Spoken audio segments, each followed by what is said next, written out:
সুস্থ মানুষ, গতকাল হঠাৎ করে সন্ধ্যার সময় হঠাৎ করে তার বুক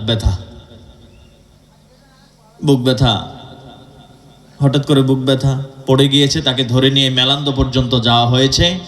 এর মধ্যেই তার আত্মীয় স্বজনেরা দেখতে পারলেন তার দেহের ভিতরে আর তার রুহু নামক যে জিনিসটা এটা আর নেই, চলে গিয়েছে। ইন্না লিল্লাহি ওয়া ইন্না ইলাইহি রাজিউন। তো মুহতারাম হাজিরিন, আল্লাহ রাব্বুল আলামিন চাইলে আমাদেরকে দুনিয়াতে না রেখে আল্লাহ কবরে আমাদেরকে নিতে পারতেন না? আল্লাহ পারতেন। ওই জন্য একটু আল্লাহ সুবহানাহু ওয়া তাআলার আবারও শুকরিয়া আদায় করি যে মহান মনিব আমাদেরকে তার আসমানের নিচে তার জমিনের উপরে এখনো রেখে আল্লাহ আমাদেরকে তার অক্সিজেন দিচ্ছেন। আল্লাহ তাআলা আমাদের শরীরটাকে সুস্থ রেখেছেন। ওই জন্য আমরা আবারও একটু সেই মহান মনিবের শুকরিয়া জ্ঞাপন করছি। সকলেই জোরে সোরে পড়ে নিচ্ছি আলহামদুলিল্লাহ। দরুদ ও সালাম পেশ করছি বিশ্ব মানবতার শিক্ষক সৈয়দুল মুরসালিন খাতাবান নবীন রহমাতুল লিল আলামিন, যেই নবীর মাধ্যমে পেয়েছি মহাগ্রন্থ আল কোরআন, সেই নবীর প্রতি আমরা সকলেই দরুদ পড়ে নিচ্ছি, সকলেই পড়ে নিচ্ছি সাল্লাল্লাহু আলাইহি ওয়াসাল্লাম।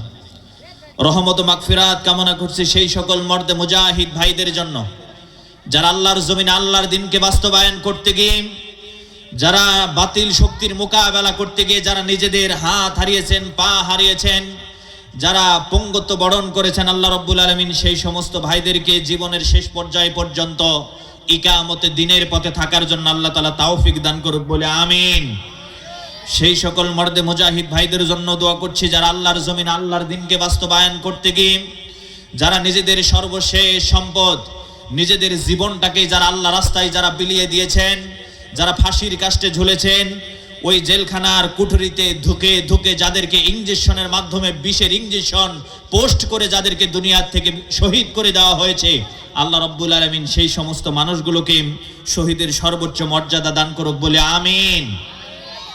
আরো দোয়া করছি আমাদের পূর্বপুরুষদের জন্য, আল্লাহ রাব্বুল আলামিন আজকের এই কোরআনের মাহফিলের উসিলা করে আমাদের ডানে বামে সামনে পেছনে যতগুলো কবরবাসী রয়েছে, আমাদের আপনজন যারাই দুনিয়ার থেকে বিদায় নিয়ে কবরে চলে গিয়েছেন, আজকের এই তাফসিরুল কোরআনের মাহফিলের উসিলা করে আল্লাহ রাব্বুল আলামিন আমাদের সেই সমস্ত কবরবাসীদের কবরের আযাবগুলোকে মাফ করে দিয়ে আল্লাহ কবরগুলোকে জান্নাতের বাগানে পরিণত করে দেখ, বলেন আমিন।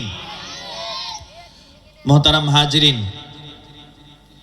আমি আপনাদের খেজমতে কোরআনুল কারীম থেকে, যেহেতু তাফসির মাহফিল, কোরআনুল কারীম ও হাদিসের বাহিরে কোনো কথা বলার সুযোগ নেই, আমি আপনাদের খেজমতে কোরআনুল কারীমের 30 নম্বর পারা 99 নম্বর সূরা জিলজালের 8টি আয়াতে কারিমা তেলাওয়াত করেছি। এই সূরাটা রাসূল সাল্লাল্লাহু আলাইহি ওয়াসাল্লামের উপর নাজিল হয়েছে মাদানী যুগে। আপনারা অনেকেই জানেন অথবা অনেকেই জানেন না, এই কোরআনুল কারীমের মধ্যে 114টা সূরা রয়েছে, 30টা পারা রয়েছে। এই কোরআনের 100টা সূরা রাসূল সাল্লাল্লাহু আলাইহি ওয়াসাল্লামের উপর 2 ভাগে বিভক্ত। এই কোরআনের কিছু সূরা, কিছু আয়াতগুলো আল্লাহ রাসূল সাল্লাল্লাহু আলাইহি ওয়াসাল্লামের উপর অবতীর্ণ হয়েছে হিজরতের আগে মক্কায়, আবার কিছু সূরা অবতীর্ণ হয়েছে মদিনায়। অর্থাৎ আল্লাহ রাসূল সাল্লাল্লাহু আলাইহি ওয়াসাল্লাম হিজরতের আগে যে সমস্ত সূরাগুলো বিশ্ব নবীর উপর অবতীর্ণ হয়েছে, ওই সমস্ত সূরাগুলোকে বলা হয় মাক্কি সূরা। আর আল্লাহ রাসূল সাল্লাল্লাহু আলাইহি ওয়াসাল্লামের কাফেরদের নির্যাতন সহ্য করতে না পেরে যখন মক্কা ছেড়ে যখন আল্লাহ রাসূল সাল্লাল্লাহু আলাইহি ওয়াসাল্লাম এই দ্বীনের দাওয়াতি কাজ করার জন্য যখন মদিনায় যখন হিজরত করে যখন চলে গেলেন, এই মদিনায় হিজরতের পরে যেই সমস্ত সূরাগুলো আল্লাহ রাসূল সাল্লাল্লাহু আলাইহি ওয়াসাল্লামের উপর অবতীর্ণ হয়েছে, এই সূরাগুলোর নাম হলো মাদানী সূরা। তো এই সূরা জিলজালটা আল্লাহ রাসূল সাল্লাল্লাহু আলাইহি ওয়াসাল্লামের উপর অবতীর্ণ হয়েছে মাদানী যুগে। এই সূরার ভিতরে 8টা আয়াত রয়েছে, একটি রুকু রয়েছে, 35টা বাক্য রয়েছে, এরপর হরফ বা অক্ষর সংখ্যা আছে 100টি। এই সূরা বিশেষ একটা ফজিলত রয়েছে। এই সূরা জিলজালটা যে ব্যক্তি তেলাওয়াত করবে আল্লাহ রাব্বুল আলামিন তাকে কি পরিমাণ সওয়াব দেবেন, আসেন এটা আমরা হাদিস থেকে জেনে নিই। তিরমিজি শরীফের বর্ণনায় এসেছে, আল্লাহ রাসূল সাল্লাল্লাহু আলাইহি ওয়াসাল্লামের একজন প্রখ্যাত সাহাবী হযরত আনাস ইবনুল মালিক রাদিয়াল্লাহু আনহু থেকে বর্ণিত, তিনি বলেন আল্লাহ রাসূল সাল্লাল্লাহু আলাইহি ওয়াসাল্লাম বলেছেন, আল্লাহর যে বান্দা বান্দিটা এই কোরআনুল কারীমের 99 নাম্বার সূরা জিলজালটা যে ব্যক্তি একবারে তেলাওয়াত করবে, আল্লাহ রাব্বুল আলামিন ওই তেলাওয়াতকারী বান্দার আমলনামায় কোরআনুল কারীমের 15 পারা তেলাওয়াত করলে যেই সওয়াব হবে, এই সূরা জিলজাল একবার সহি শুদ্ধ করে তেলাওয়াত করলে আল্লাহ রাব্বুল আলামিন ওই তেলাওয়াতকারী বান্দার আমলনামায় 15 পারা তেলাওয়াত করার সমতুল্য সওয়াব আল্লাহ তাআলা দান করে দিবেন। এটা হলো সূরা জিলজালের ফজিলত।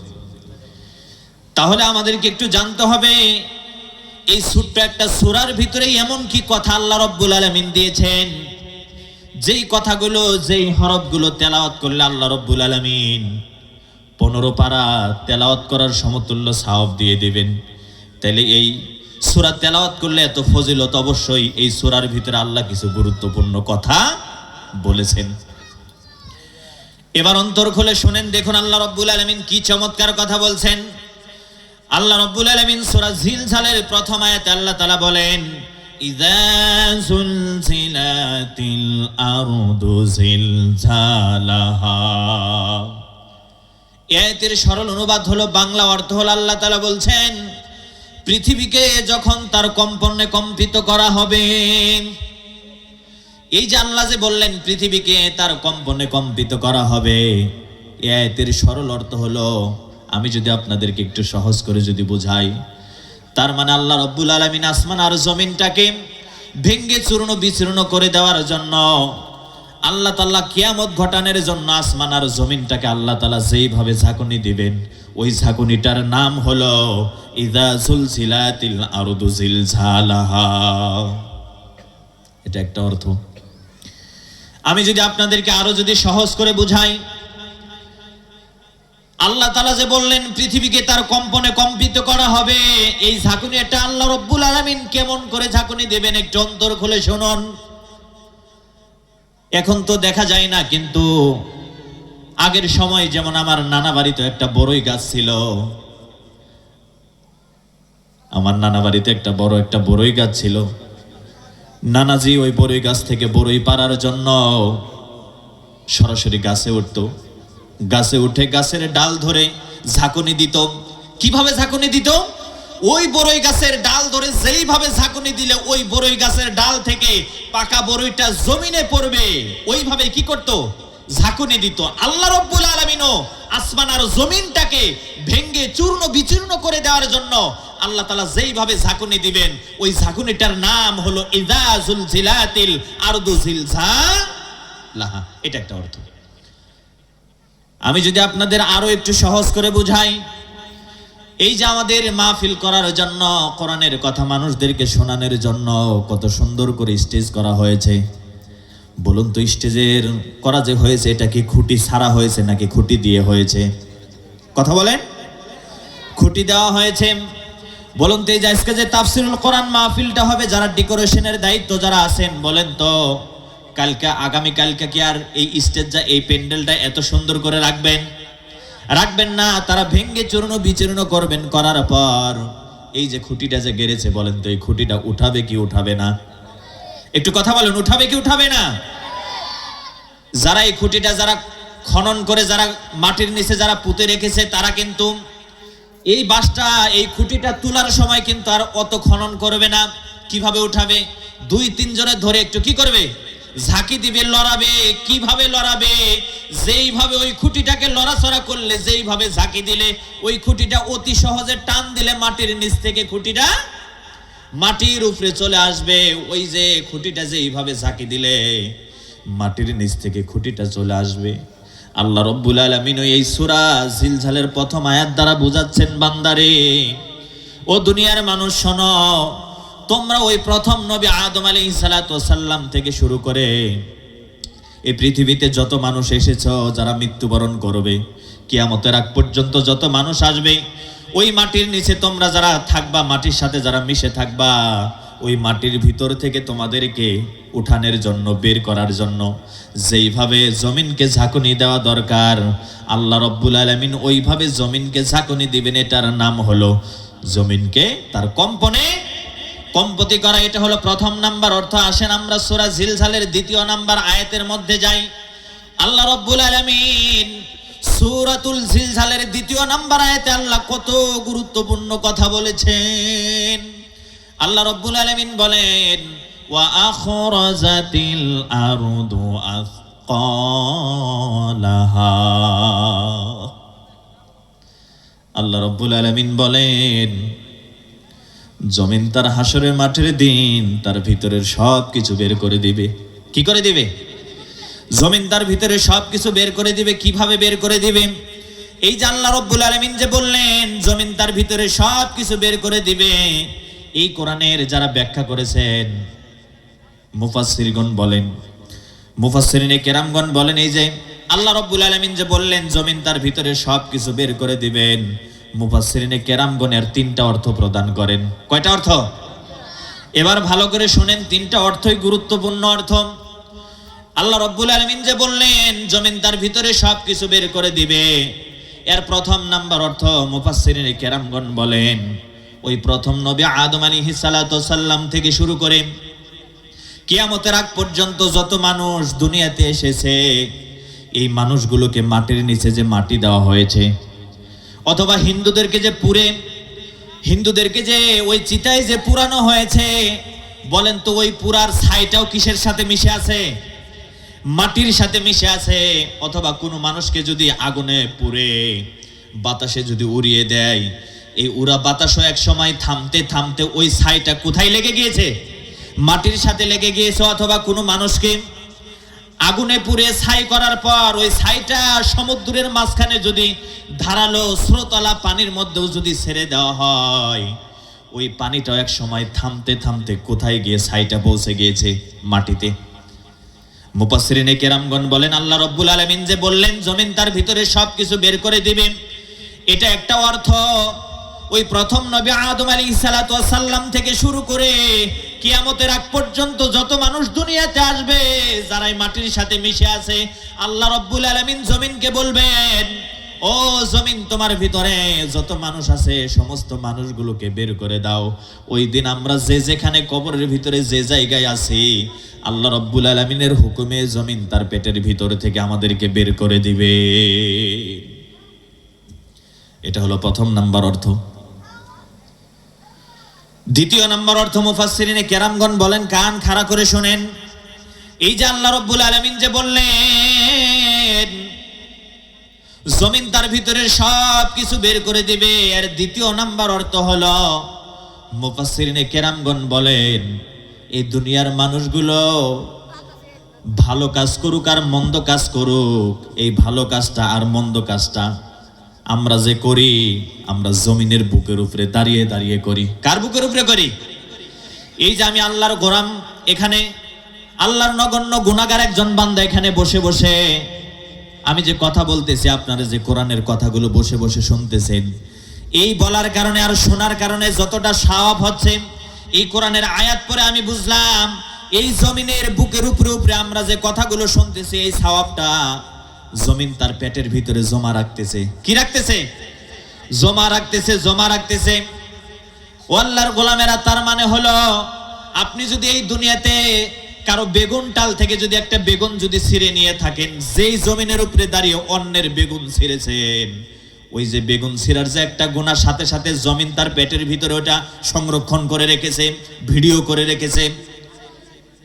আপনি কারো পুকুর থেকে মাছ চুরি করে নিয়েছেন, যেই জমিনের উপরে দাঁড়িয়ে জাল মেরেছেন, ওই জমিন সাক্ষী হয়ে আছে, ওই গুনাহটা জমিন তার পেটের ভিতরে জমা রাখতেছে।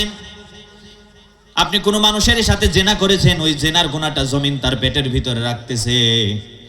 দিনের বেলা দূরদেশ থেকে মানুষ ডেকে এনে ডলারের নাম দিয়ে দিনের বেলা যারা ডাকাতি যারা করেন, ও আমার বন্ধু তুমি শুনে রাখো, যেই জমিনের উপরে দাঁড়িয়ে এই দিনে দুপুরে যারা ডাকাতি যারা করো, আল্লাহর এই কোরআন বলে তুমি যেই জমিনের উপরে দাঁড়িয়ে দাঁড়িয়ে ডাকাতি করছো, ওই জমিন ওই জায়গার মাটি তোমার ওই গুনাহটা তার পেটের ভিতরে জমা রাখতেছে। আমি আর আপনি যদি এই দুনিয়াতে কোনো মানুষকে যদি খুন করে থাকি, খুন যে করে আমরা কি জমিনের উপরে দাঁড়িয়ে করি নাকি আসমানে করি বলেন তো? জমিনে দাঁড়ায় করি। আল্লাহর এই কোরআনের আয়াত পড়ে বোঝা যায় আপনি যেখানে যে মানুষটাকে খুন করলেন ওই জমিন ওই গুনাহটাকে ওই দৃশ্যটাকে ভিডিও করে রাখে, রেকর্ড করে রাখে, জমিন তার পেটের ভিতরে রাখে। তার মানে আমরা এই দুনিয়াতে যখন যেভাবে যেখানে থাকি ভালো এবং মন্দ জমিন এগুলো কি করতেছে? মাটির নিচে তার পেটের ভিতরে জমা করে রাখতেছে। মুফাসসিরিনে কেরামগণ বলেন ওই হাসরের মাঠের দিন, কাল কিয়ামতের দিন জমিন তার পেটের ভিতর থেকে নেক আমল আর বদ আমলগুলো কি করবে? বাহিরে বের করে দিবে। বাহিরে যখন বের করে দিবে যারা নেক আমল করেছে, এই যে আমরা তাফসীর শুনতেছি, এর একটা সওয়াবের একটা আকৃতি ধারণ করবে। আজকে দুনিয়াতে আমরা যদি গুনার কাজ করি এটা দেখা যায় না, আমরা যদি সওয়াবের কাজ করি এটা দেখা যায় না, কিন্তু কিয়ামতের দিন হাসরের মাঠের দিন এই গুনার কাজগুলো আর সওয়াবের কাজগুলো আপনি আমাকে যেভাবে দেখতে পাচ্ছেন, আমি আপনাকে যেভাবে দেখতে পাচ্ছি, ওই কাল কিয়ামতের দিন হাসরের মাঠের দিন জমিন যখন বের করে দেবে আমরা নেক আমল আর বদ আমলগুলো আমাদের দুই চোখ দ্বারা কি করতে পারবো? দেখতে পারবো। মুফাসসিরিনে কেরামগণ বলেন এই যে আল্লাহ রাব্বুল আলামিন যে বললেন ওয়া আখরাজাতিল আরদু আথকালাহা, ওই দিন জমিন তার পেটের ভিতরে এই দুনিয়ার মানুষের নেক আমল আর বদ আমলগুলো জমা রাখতেছে। সুতরাং আপনি কার আল কাটতেছেন, কাকে খুন করতেছেন, কার কি চুরি করে খাইতেছেন, এর জন্য ওই পরকালীন জগতে দুনিয়ার কোনো মানুষের সাক্ষীর দরকার নাই। এই জমিনটা আপনার জন্য সাক্ষী হয়ে যাবে। কিভাবে সাক্ষী হবে একটু পরে আসতেছি। তাইলে দ্বিতীয় নাম্বার অর্থ হলো ওই কাল হাসরের মাঠের দিন জমিন নেক আমল আর বদ আমল যখন বের করে দেবে ওই গুনাহগার মানুষগুলো দেখবে আর আফসোস করবে, হায় আফসোস, এই গুনাহটা আমি দুনিয়াতে করেছিলাম, এই ডাকাতিটা করেছিলাম, এই অন্যায়টা করেছিলাম, ওই মানুষকে খুন করেছিলাম, ওই মানুষকে অন্যায়ভাবে আঘাত করেছিলাম, এই যে গুনাহগুলো যে দেখতে পাচ্ছি এগুলো তো হলো সেই আঘাতের গুনাহ। ওই গুনাহগার ওই দিন ওই গুনাহগুলো দেখতে পারবে। এই যে আমরা যে কোরআনের কথা শুনতেছি সওয়াব হচ্ছে, এই সওয়াবটা হাসরের মাঠের দিন জমিন বের করে দেবে, আমরা চোখ দিয়ে দেখে ওই দিন দেখতে পারবো। এটা হলো দ্বিতীয় নাম্বার অর্থ।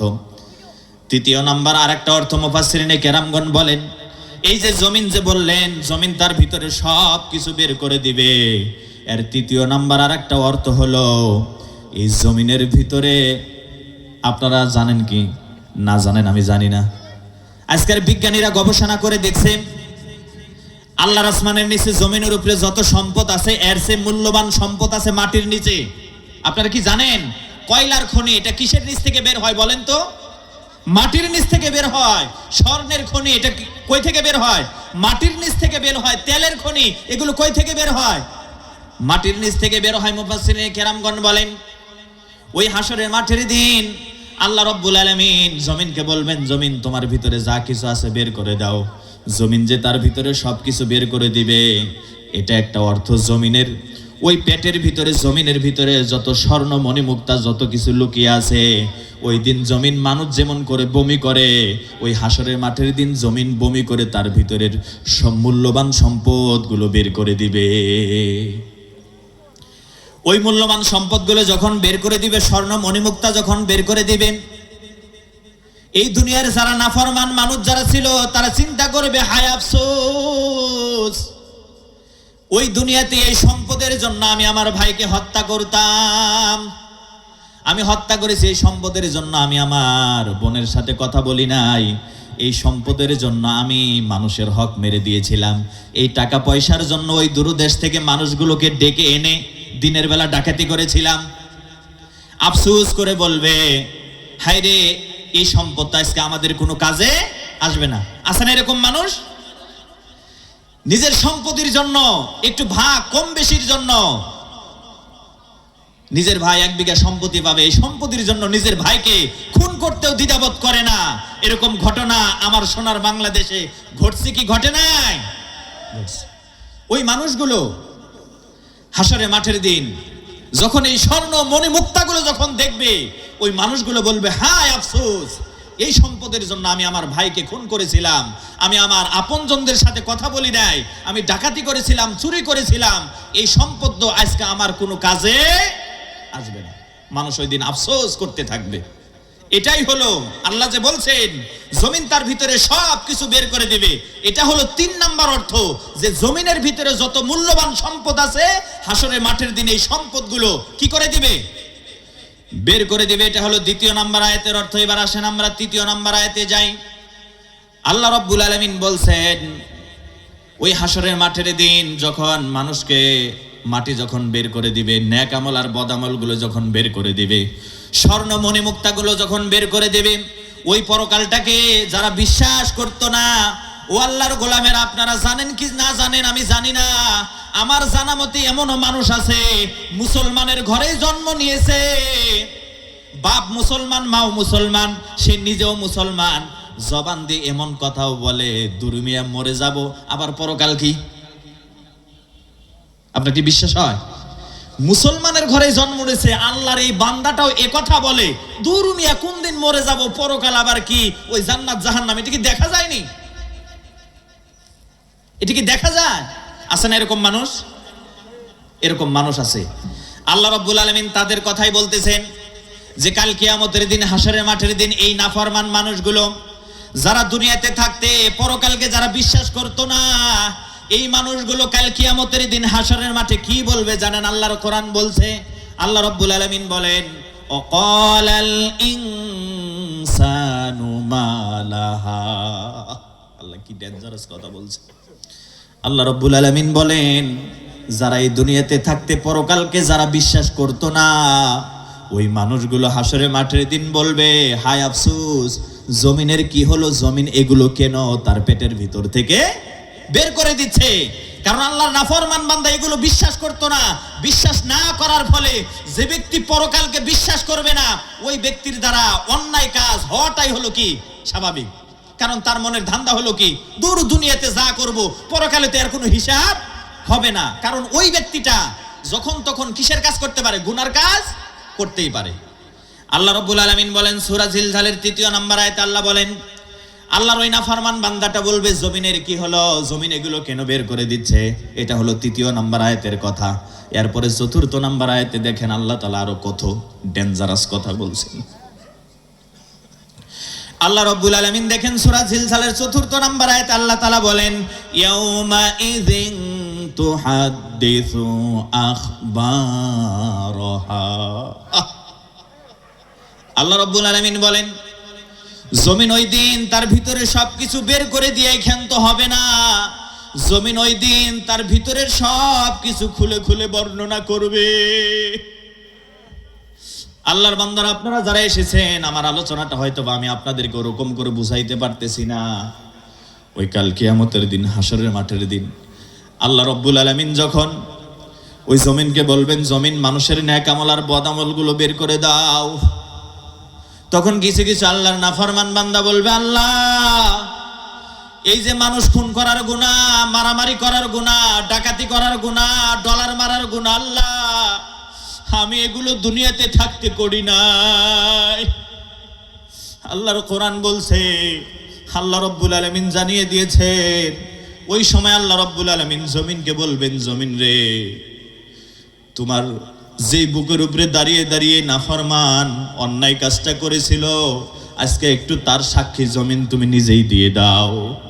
তখন জমিন মানুষের, আমরা যেমন কথা বলি মানুষের ভাষায়, ওই দিন হাসরের মাঠের দিন জমিন মানুষের মতো করে কথা বলবে। বলবে রব্বুল আলামিন এই যে ডলার মারার গুনাহ, দিনের বেলা প্রকাশ্যে ডাকাতি করেছিল, এই যে গুনাহটা যে দেখা যাচ্ছে তোমার বান্দাটা অস্বীকার করে, ও আল্লাহ তোমার বান্দা মিথ্যাবাদী, আমি জমিন সাক্ষী, আমি জমিনের বুকের উপরে দাঁড়িয়ে দাঁড়িয়ে এই দিনের বেলা ডাকাতি করেছিল। আমরা এই দুনিয়াতে যারা মিথ্যা কথা বলি, যেই জমিনের উপরে দাঁড়িয়ে আপনি মিথ্যা কথা বলেছেন, নাফরমান মানুষগুলো বলবে আল্লাহ দুনিয়াতে আমি মিথ্যা কথা বলি নাই। জমিন ওই দিন মুখের ভাষায় যেই জমিনের উপরে যেই জায়গায় দাঁড়িয়ে আপনি বলেছিলেন মিথ্যা কথা, ওই জায়গার জমিন সাক্ষী দিবে আল্লাহ আমি জমিন সাক্ষী, আমি জমিনের বুকের উপরে দাঁড়িয়ে দাঁড়িয়ে মিথ্যা কথাটা বলেছিল। সুদ খাওয়ার গুনাহ বের করে দিবে, ঘুষ খাওয়ার গুনাহ বের করে দিবে, সুদ দেওয়ার গুনাহ বের করে দিবে, সুদ নেওয়ার গুনাহ বের করে দিবে। বের করে দেওয়ার পর আল্লাহর ওই নাফরমান বান্দাটা যখন ওই গুনাহটাকে যখন না স্বীকার করবে, জমিন তখন মুখের ভাষায় কি বলবে? কথা বলবে। ওই জন্য আমরা দুনিয়াতে যে যে অপরাধটা করি না কেন, আল্লাহর বান্দারা এটা মাথায় রাখেন, দুনিয়াতে মানুষের চক্ষুকে আড়াল করে ফাঁকি দেওয়া যেতে পারে। আপনি দুনিয়াতে সেই গুনাহটাকে গোপনে রাখতে পারেন, কিন্তু পরকালে গোপন রাখার কোনো সুযোগ নাই। ওই জন্য আমি বলি, যারা অন্যায় কাজের সাথে যারা জড়িত আছেন, এখন একটু থামা দরকার আছে না নাই? আছে না নাই? ওই জন্য আমরা কখনো অন্যায় কাজ করব না, অন্যায় কাজের সাথে কখনো সম্পৃক্ত হব না। আপনি যেখানে যে অবস্থাতে আছেন, সব সময় আল্লাহ রাব্বুল আলামিনের এই জমিনটা আমাদেরকে দেখতেছেন। কি করতেছেন? দেখতেছেন। আমাদের কথাগুলোকে, কাজগুলোকে আল্লাহ রাব্বুল আলামিন রেকর্ড করে রাখতেছেন। ওই হাসরের মাঠের দিন এই জমিন যখন মানুষের ভাষায় যখন কথা বলবে, আল্লাহর কিছু নাফরমান বান্দা কি করবে জানেন? তখন বলবে, আল্লাহ তোমার এই জমিনটা মিথ্যা কথা বলতেছে। কি বলবে? আমি তো আল্লাহ দুনিয়াতে গুনাহ করি নাই, তোমার জমিনটা মিথ্যা কথা বলতেছে। তখন আল্লাহ রাব্বুল আলামিন কি করবেন জানেন? ভালো করে শুনে নেন। আল্লাহ রাব্বুল আলামিন বলবেন, বান্দারে কি করলে তুমি? তোমার এটা যে তোমার গুনাহ তুমি মেনে নিবা? আল্লাহ রাব্বুল আলামিন বলবেন, বান্দারে তুমি যেই হাত দিয়ে অন্যকে মার দিয়েছো, যে হাত দিয়ে মানুষের ডলারের ব্যবসা করেছো, দিনের বেলা ডাকাতি করেছো, হাত দিয়ে টাকা কেড়ে নিয়েছো, যেই পাও দিয়ে হেঁটে হেঁটে এগুলো ষড়যন্ত্র করেছো, তোমার হাত যদি কথা বলে, তোমার পাও যদি কথা বলে, তুমি কি মেনে নিবা? আল্লাহর ওই গুনাহগার বান্দাটা তখন মনে মনে ভাববে, আমার হাত আমার পাও কি আমার বিপক্ষে সাক্ষী দেবে? তখন ওই মানুষটা কি বলবে জানেন? ওই গুনাহগারটা বলবে, জি আল্লাহ, আমার হাত যদি এই গুনার কথা যদি সাক্ষী দেয়, আমার পাও যদি আমার এই গুনার কথার যদি সাক্ষী দেয়, এটা যে আমার গুনাহ, আমি কি করব? মেনে নিব। তখন আল্লাহ রাব্বুল আলামিন কি করবেন দেখেন, কোরআনুল কারীমের 36 নম্বর সূরা 23 নম্বর পারার মধ্যে একটা সূরা আছে, নাম হলো, সূরাটার নাম হলো ইয়াসিন। সূরা ইয়াসিনের নাম শুনছেন না? এই সূরা ইয়াসিনের দেখেন 65 নম্বর আয়াতে আল্লাহ রাব্বুল আলামিন কি চমৎকার করে বলছেন। ওই গুনাহগার যখন বলবে, হ্যাঁ আমার হাত আর পাও যদি আমার গুনার যদি সাক্ষী দেয়, তাইলে আমি এগুলোকে কি করে নেব? মেনে নেব। আল্লাহ রাব্বুল আলামিন তখন ওই গুনাহগারকে কি করবেন দেখেন, আল্লাহর কোরআন জানিয়ে দিয়েছেন। আল্লাহর কোরআন বলছেন, আল ইয়াউমা নাখতিমু আলা আফওয়াহিহিম ওয়া তুকাল্লিমুনা আইদিহিম ওয়া তাশহাদু আরজুলুহুম বিমা কানু ইয়াকসিবুন। দেখেন আল্লাহর কোরআন বলছে, ওই হাসরের মাঠের দিন তখন আমি ওই গুনাহগারের মুখের ভিতরে ট্যাপ লাগায় দিব, আমি তার মুখের ভিতরে তখন মোহর মেরে দিব। আল্লাহ রাব্বুল আলামিন তখন এই মুখটাকে, তার জবানটাকে আল্লাহ তাআলা বন্ধ করে দিবেন। বন্ধ করে দেওয়ার পর আল্লাহ রাব্বুল আলামিন বলছেন, তার হাত আমি আল্লাহর সাথে কথা বলবে, তার বিপক্ষে সাক্ষী দেবে, বলবে, আল্লাহ তোমার এই যে বান্দাটা তার গুনাহকে অস্বীকার করতেছে, এই যে দিনে দুপুরে মানুষের টাকা জোর করে দিনে দুপুরে প্রকাশ্যে ডাকাতি করেছিল, এই যে গুনাহটা যে আজকে আকৃতি ধারণ করেছে, তোমার এই বান্দাটা অস্বীকার করতেছে, আমি হাত সাক্ষী, এই হাত দিয়ে অমুক ব্যক্তির কাছ থেকে দিনে দুপুরে ডাকাতি করেছিল, এই হাত সাক্ষী দেবে।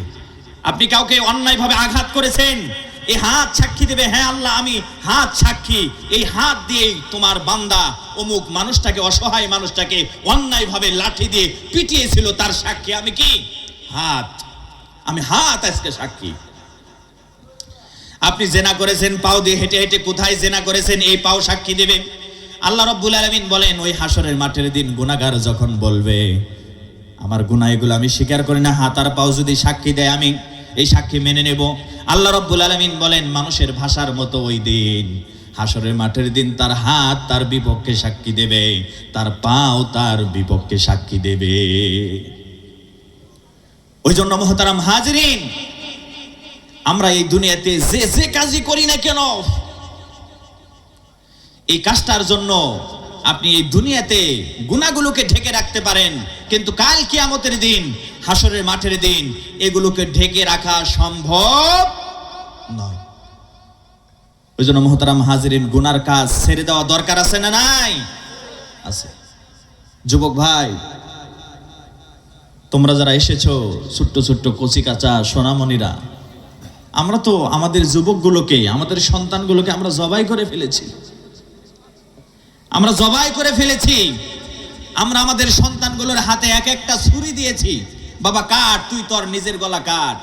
এই ছুরিটার নাম হলো মোবাইল। এই ছুরিটার নাম কি? আহারে, বিশ্বাস করেন, আমি বাহাদুরাবাদ যেখানে থাকি, আমার বাসাতে আর দোকানে ওয়াইফাই লাইন নেওয়া আছে। ওই কিছু কিছু পোলাপানে ওই ওয়াইফাই থেকে লাইন দেওয়া হয়েছে। আমি কোনো কোনো সময় রাতের বেলা ঘুম থেকে যখন উঠি, প্রসাব যখন করতে উঠি, রাতের 12টা বাজে, 1টা বাজে, বাচ্চাটার বয়স 13 বছর 14 বছর। ওই বাচ্চাটা ওই গভীর রাতে, রাতের 12টার সময়, 1টার সময় নিয়ে এই যে এরকম এরকম এই যে করতেছে, তাইলে বলেন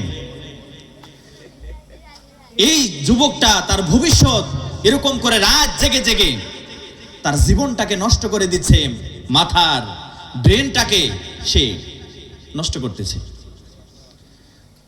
এই মোবাইলে শুধু কি খেলায়?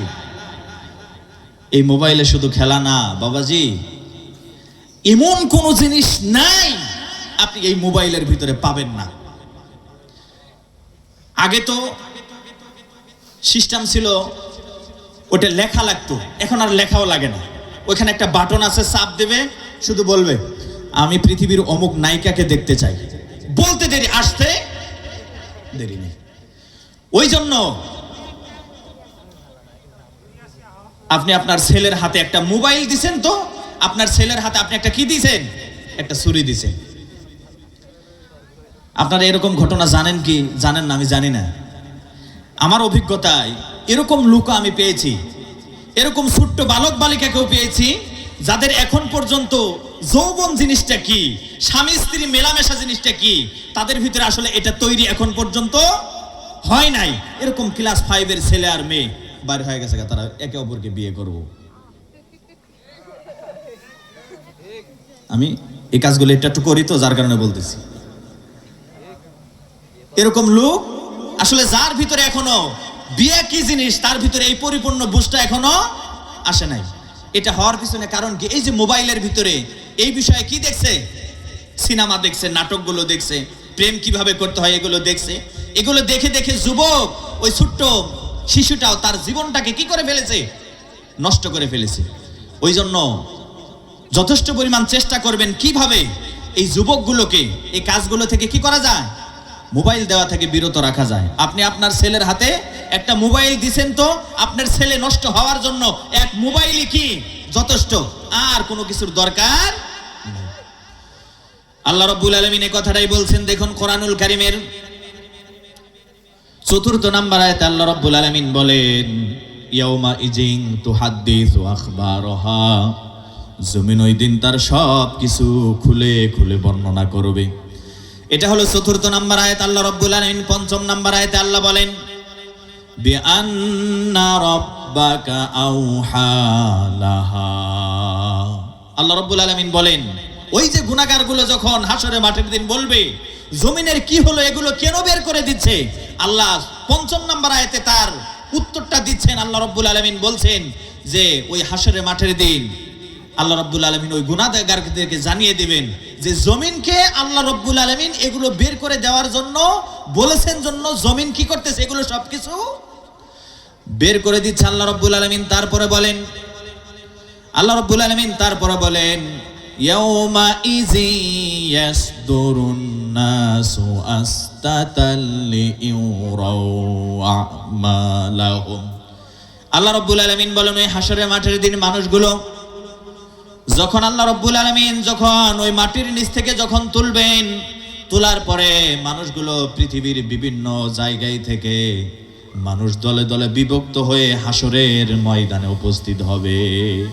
কোথায় উপস্থিত হবে? মানুষগুলো ভিন্ন ভিন্ন দলে বিভক্ত হয়ে মানুষগুলো হাসরের মাঠে উপস্থিত হবে। আল্লাহ তাআলা উপস্থিত করবেন। উপস্থিত কেন করবেন? আল্লাহ রাব্বুল আলামিন বলছেন আমালাহুম, যাতে করে ওই মানুষগুলোর এই দুনিয়াতে কে কোন ধরনের খারাপ কাজ করেছে, কে ভালো কাজ করেছে, প্রত্যেকটা মানুষকে এগুলো দেখানোর জন্য, এগুলোর হিসাব কিতাব নেওয়ার জন্য আল্লাহ রাব্বুল আলামিন হাসরের মাঠে আমাদের সমস্ত মানুষগুলোকে কি করবেন? একত্রিত করবেন। এই যে আল্লাহ রাব্বুল আলামিন যে আমাদেরকে হাসরের মাঠে যে উঠাবেন, আচ্ছা এই হাসরের মাঠ তৈরি না করলে কি হতো না? দুনিয়া যেমন আছে এরকমই চলতো, হয়তো না? এরকম ভাবেই চলতো। আল্লাহ তাআলা মানুষকে কালের কাল ধরে মানুষকে এইভাবে পৃথিবীটা চালায় নিত। আল্লাহ তাআলা কিয়ামতটা কেন ঘটাবেন? আল্লাহ রাব্বুল আলামিন কিয়ামতটা এজন্যই ঘটাবেন, ঘটানোর পিছনে কারণ হলো এই দুনিয়াতে একজন মানুষকে তার পুরস্কারের প্রতিফল প্রতিদান এই দুনিয়াতে পরিপূর্ণভাবে দেওয়া সম্ভব নয়। আবার একজন মানুষের গুনার শাস্তি এই দুনিয়াতে পরিপূর্ণভাবে দেওয়া সম্ভব নয়। এক গবেষণায় আসছে যে আমাদের জাতির মা, সাবেক প্রধানমন্ত্রী শেখ হাসিনা যিনি পালিয়ে গিয়েছেন, আমাদের মার ব্যাপারে রিপোর্ট আসছে যে তার হুকুম অনুমতি নিয়ে 1400 খুন করা হয়েছে। কতশো? 1400 মানুষকে তার অনুমতি নিয়ে খুন করা হয়েছে, হত্যা করা হয়েছে। এখন কোরআনের বিধান হলো, দেখেন কিয়ামতটা যে আল্লাহ তাআলা ঘটাবেন, এই কিয়ামতের যে দরকার আছে এই উদাহরণ থেকে আপনি বুঝবেন। এখন কোরআনের বিধান হলো যে ব্যক্তি একজন মানুষকে খুন করে, একজন মানুষকে হত্যা করে, তাকে হত্যার পরিবর্তে কি করা? হত্যা করা। এখন বলেন তো শেখ হাসিনার জীবন কয়টা? একটু কথা বলেন, শেখ হাসিনার জীবন কয়টা? একটা। এই যে শেখ হাসিনার জীবন যে একটা, অথচ সে খুন করছে কতটা? 1400। তাইলে এই হত্যার যদি প্রতিশোধ যদি আপনি যদি নিতে চান, তাইলে শেখ হাসিনাকে ফাঁসি দিতে হবে কতবার? 1400 বার। কিন্তু আসলে তাকে কি 1400 বার ফাঁসি দেওয়া যাবে?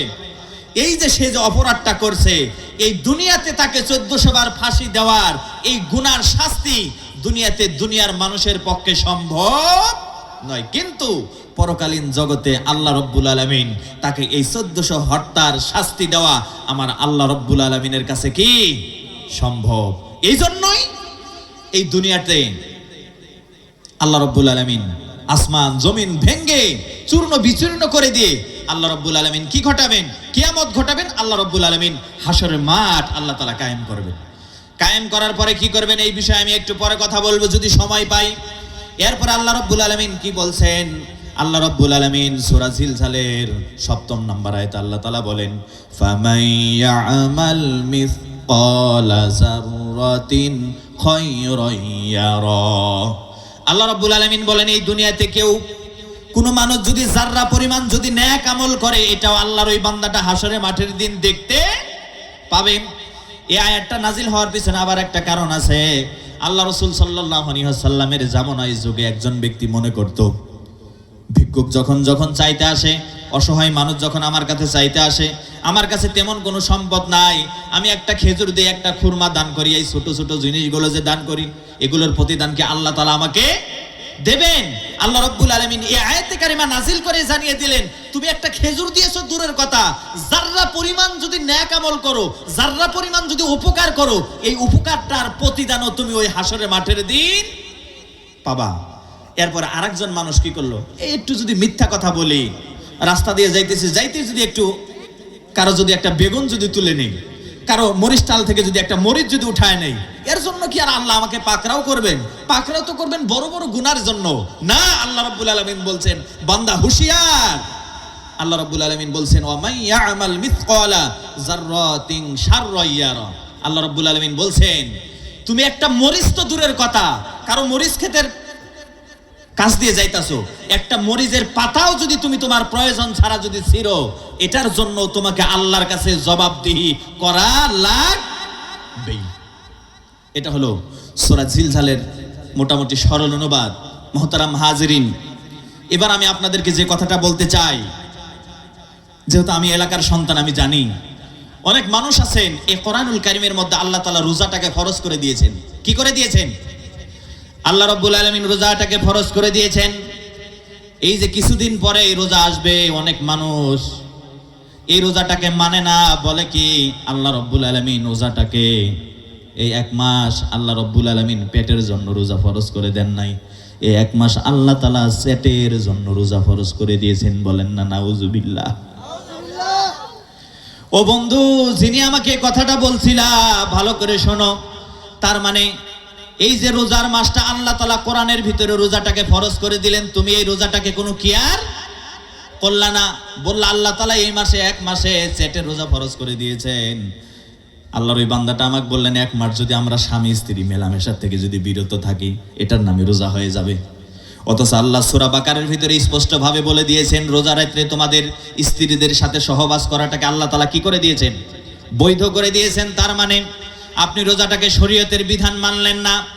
এই দুনিয়াতে অনেক মানুষ আছেন যারা 5 ওয়াক্ত নামাজ পড়েন, আপনি নামাজ পড়েন না। যেই মানুষটা নামাজ পড়ে তাকে টিটকারি করে, এরকম মানুষ আছে না নাই? শরীয়তের বিধানগুলো আপনি মানেন না, কিন্তু যে মানে ওটা আপনি পছন্দ করেন না।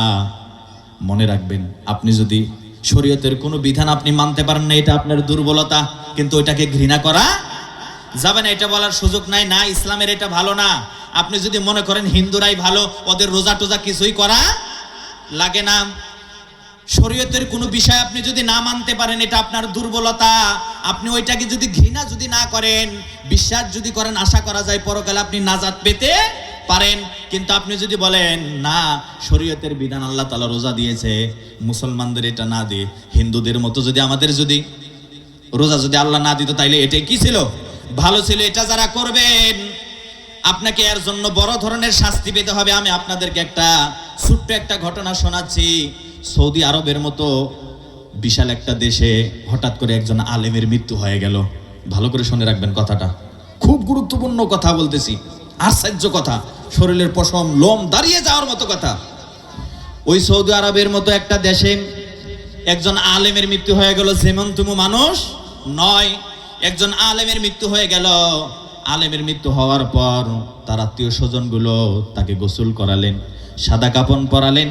সাদা কাপড় পরানোর পর ওই আলেমটাকে ওই সৌদি আরবের একটা কবরস্থানে দাফন করলেন, মাটি দিলেন, কবরের ভিতরে রাখলেন। রাখার পরে ওই আলেমটাকে কবরে রাখার পর 7 দিন পরে ওই সৌদি আরবে আর একটা মানুষ মারা গেছে। কি করে গেছে?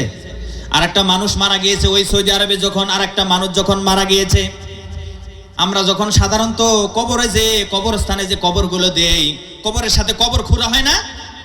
ওই সৌদি আরবে যখন আরেকজন যখন মানুষ যখন মারা গেল, তখন ওই সৌদি আরবের কবরস্থানে যারা কবর যারা খনন করে, তারা ওই আলেমটা যে মারা গিয়েছে তার কবরের সাথে চেপে আর একটা কবর খনন করতে গিয়েছে। কি করতে গিয়েছে? আর একটা কবর খুঁড়তে গিয়েছে। কবর যখন খুঁড়তে গিয়েছে, ওই আলেমের কবরের সাথে এতটাই চেপে এতটাই কাছে কবরটা খনন করেছে যে কবর খুঁড়তে হঠাৎ করে কোদাল অথবা যে কোনো অস্ত্রের আঘাত লে কবরের যে একটা পাট আছে, এই পাটটা কি করছে? ভেঙে গেছে। ভেঙে ওই আলেমের যে কবর যেখানে দিয়েছিল, ওই কবর থেকে ওই আলেমের লাশটা কি বেরিয়ে পড়ছে। আলেমের লাশটা যখন বেরিয়ে পড়ছে, মাসনাক নামে একটা কিতাব আছে, ওই মাসনাকের কিতাবের মধ্যে আসছে, এই দুনিয়ার কোনো মানুষের, আমরা যখন মানুষকে যখন মাটি দেই, আপনি সরাসরি কবর খুঁড়ে ওই মানুষটাকে দেখতে পারবেন না। এটা শরীয়ত কি করে না? সাপোর্ট করে না। কিন্তু কোন কর্মে বৃষ্টিতে নদী ভাঙ্গন হইতাছে, নদী ভেঙে হঠাৎ করে একটা লাশ বেরিয়েছে, তাইলে নিয়ম হলো ওই লাশটাকে নিয়ে আরেক জায়গায় কি করা? মাটি দেওয়া। এই যে মাটি দেওয়া, এই ক্ষেত্রে আপনি ওই লাশটা যেহেতু বেরিয়ে পড়েছে, আপনি ইচ্ছা করলে ওই কবর মানে ওই মৃত ব্যক্তির মুখ থেকে আপনি কাপড়টা সরায় তার মুখটা কি করতে পারেন? দেখতে পারেন। সাময়িক সময়ের জন্য এটা কি আছে? এটা দেখা চলে। তো ওই সৌদি আরবে যখন ওই আলেমের লাশ যখন বেরিয়ে গেল, যে ব্যক্তি কবর খনন করতেছে সে চিন্তা করলো 7 দিন আগে যে আমি আমার এই আলেম ভাইটাকে মাটি দিলাম। ও মা বোনেরা শোনো, যারা শরীয়তের বিধান যাদের কাছে ভালো লাগে না, হয়তোবা কেউ কেউ বলতেছেন এটা একটা গল্প, না, শিক্ষা আছে এর ভিতরে, শোনেন, যেন তেন গল্প বলবো না। ওই লাশটা যখন বের হওয়ার পর ওই কবর যে ব্যক্তি খনন করতেছে সে চিন্তা করলো, দেখি 5-7 দিন আগে যে আলেম ভাইটা মারা গেল তার চেহারাটা কেমন আছে। তার মুখের কাছ থেকে কাফনের কাপড়টা যখন খুললেন, খোলার পরে দেখে এখানে যে আলেমকে মাটি দিয়েছিলাম ওই আলেমের লাশ তো এই কবরের ভিতরে নাই। আলেম না থেকে ওই কবরের ভিতরে একটা মহিলার লাশ। কিসের লাশ? একটা মহিলার লাশ। এটা কি আশ্চর্য কথা না? তখন ওই ব্যক্তি বললেন, উপরে যারা দাঁড়িয়ে ছিল তাদেরকে বললেন, কে রে, এই কবরে কি আমরা অমুক আলেমকে মাটি দিছি না? তারা উপরের সবাই বলল, হ্যাঁ আমরা তো আলেমকেই মাটি দিয়েছি। কিন্তু ওই কবর খুঁড়নেওয়ালা ব্যক্তি বলল, এই কবরের ভিতরে তো সে আলেমের লাশ নাই, এখানে একজন মহিলার লাশ। এ কথা যখন বললেন, একজন দুইজন অনেক মানুষ দেখলো। দেখার পর গোটা আরবে এটা ছড়িয়ে পড়লো। ছড়িয়ে পড়ার পর সব মানুষ এসে ওই মহিলার লাশটাকে দেখে, কিন্তু বড় আশ্চর্যের ব্যাপার, ওই মহিলার লাশটাও কেউ চিনে না। না চেনার পর যখন অনেক মানুষ যখন জমায়েত হয়েছে, হওয়ার পরে হঠাৎ করে তাদের মধ্যে একজন বয়োবৃদ্ধ, একজন বয়স্ক লোক আসছে। আসার পরে বলল, আমাকে একটু লাশটা দেখার সুযোগ করে দাও। ওই মানুষটা যখন ওই লাশটা যখন দেখলেন, দেখার পরে বলে, আমি এই লাশটাকে চিনতে পেরেছি। ওই মানুষটা, ওই মুরব্বীটা ওই লাশটাকে দেখার সাথে সাথে চোখ দিয়ে পানি ছেড়ে দিয়েছে। পানি ছেড়ে দেওয়ার পর তখন ওই আরবের লোকগুলো ওই বয়োবৃদ্ধ লোকটাকে বলল, আপনি কি এই মানুষটাকে চিনতে পেরেছেন? তখন লোকটা বলল, হ্যাঁ আমি এই মানুষটাকে চিনতে পেরেছি। এ কথা যখন বললেন, আপনি কিভাবে চিনলেন? তখন ওই লোকটা বলতেছে, আমার দেশের বাড়ি এটা নয়, আমার দেশের বাড়ি হলো ইউরোপ উপমহাদেশে একটা দেশ আছে, যেই দেশটার নাম হলো ফ্রান্স দেশ। কি দেশ? ফ্রান্স দেশ।